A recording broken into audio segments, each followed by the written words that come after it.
या ठिकाणी डॉक्टर हनुमंतराव किनीकर आणि मॅडम किनीकर यांनी व्यासपीठावर यावं असे मी त्यांना विनंती आहेत, तेही या ठिकाणी उपस्थित आहेत। नंतर साताऱ्याहून आलेले आमचे सहकारी हनुमंतराव तात्या चौरेजी,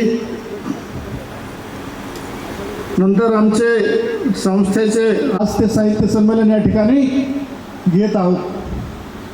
याचा खरं तर मला अभिमान आहे। अशा ऐतिहासिक ठिकाणी आपण हे साहित्य संमेलन घेत आहोत आणि राज्यभरातून मान्यवर या ठिकाणी उपस्थित झालेले आहेत। तर